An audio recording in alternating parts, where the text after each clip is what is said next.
Iva, inħoss li għandna nagħtu ir-reazzjoni tagħna bħala ġenokrazzjoni għal dak l-artiklu dar il-bieraħ fejn uffiċjal korrettiv ġie liberat minn kull akkuża li kienu saru fil-konfront tiegħu.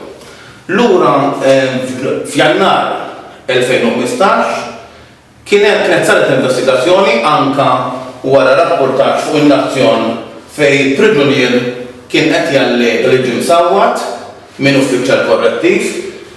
Ittieħdu l-passi kollha neċessarji, infettat inkjesta maġisterjali, saru l-investigazzjonijiet meħtieġa u fl-10 ta' Ottubru li għadda dan l-uffiċjal korrettiv ġie liberat minn kull akkuża.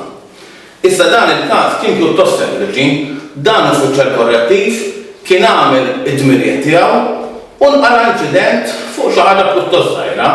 Dana kien hemm toilet fuq toilet beda illi kien irriservat għall-uffiċjali korrettivi u għamel użu minnu priġunier partikolari.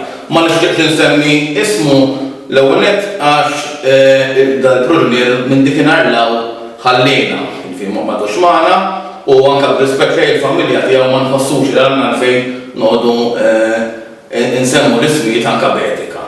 Però dan il-priġunier kien daħal għamel użu mill-toilet tal-uffiċjal korrettiv. L-uffiċjal korrettiv għallu għalfejn qed jgħidu it-toilet meta jaf li projbi li jagħmel hekk. Dan il-priġunier kien qallu illi għandu l-permess tal-direttur dak iż-żmien is-Sur Simon Buttigieg. L-uffiċjal korrettiv ivverifika tkellem is-Sur Simon Buttigieg u qallu li dan mhux minnu. Naturalment meta ra hekk l-uffiċjal korrettiv ġibet l-attenzjoni tal-priġunier u għallu l-ħajja rapportaħ.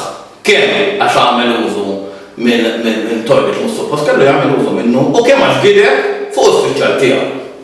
Issa, li kien ġara bażikament illi dan il-priġunier kien mara sodisfazzjon għand dan l-uffiċjal korrettiv u anke ħadu bil-era. L-uffiċjal korrettiv kull ma kien għamel qallu biex jidħol fil-ċella, dan ma rrid jidħol bil-ċella u ħadu bil-ċella. Saħtant dan l-uffiċjal korrettiv kien jagħtu waħdu u sejjaħ l-assistenza tal-Estati peress li kien jidher li dan il-priġunier kien aggressiv. Ġara spiċċa l-investigazzjonijiet ingħalqu u spiċċa akkużat dan l-uffiċjal korrettiv. Illum il-ġurnata fl-10 ta' Ottubru li għadda, il-qorti ma sabitux ħati tal-ebda akkuża minn dan l-artiklu li kien għal. Dan l-artiklu kien jgħid abbażi minn orqi tefani fl-art u beda jsawwatni. Li fi l-akkuża pjuttost kienet serja u naturalment l-awtoritajiet kellhom jieħdu l-passi neċessarji. Issa l-iktar ħaġa li tweġġa lil dan l-uffiċjali korrettiv u uffiċjali korrettivi oħra li għamlu dmiru illi fil-waqt li sibna l-ħin konna nagħmlu żewġ faċċati sħaħ biex nagħmlu l-allegazzjoni, laqqas instab ħin biex għal-inqas ngħidu illi dan kollu ma kienx minnu, li dan ma rriżultax. U aħna la darba aħna bħala trade union li nirrappreżentaw dan l-uffiċjal huwa fl-obbligu tagħna li anke min kien hemmen dawn ir-rapportaġġi ikun jaf illi dan ma kienx minnu. Mhux sew illi uffiċjal kwalunkwe ħaddiem jgħaddi minn martirju għaliex għamel id-doveri tiegħu. Kif irriżulta f'dan il-każ? Issa, l-inserta tal-inqas illi dan ġara fl-2015 u ftit wara daħal id-dritt ta' trade union. Kieku ma kienx membru tal-union dan l-uffiċjal korrettiv, il-bambin biss jaf f'liema spejjeż legali kien jidħol u x'aktarx kien ikun hemm l-istess riżultat li kien joħroġ liberat, però illi kien jidħol fi spejjeż kbar. Grazzi għal subija tiegħu fil-General Union, dan l-uffiċjal korrettiv ingħata servizz legali b'xejn il-dan ta' dak li tal-futur il-proċeduri kollha. U dan għal-inqas illum qed jirriżulta illi benefika bil-kbir minn din is-sobija.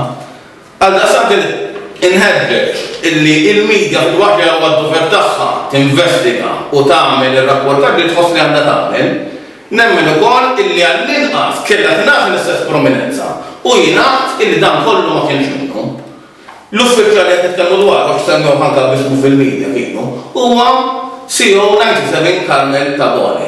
Huwa bniedem eżemplari ilu hemm numru ta' snin, jagħmel id-doveri tiegħu tajjeb u mhux sewwa illi dana kellu jgħaddi minn dak kollu, alright, u ma jsib l-appoġġat.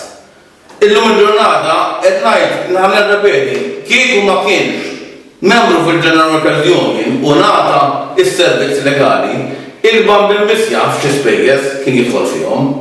Għaldaqstant li nappella huwa dak illi l-ġurnalisti jkomplu jagħmlu d-dover tagħhom għax hekk huwa xieraq, però l-inqas jagħmlu jekk ma jkunx ir-riżultat li kienu qalu għall-inqas jirrapportaw bl-istess proporzjoni kienu irrapportaw ordinarjament. Nirringrazzja lil kulħadd.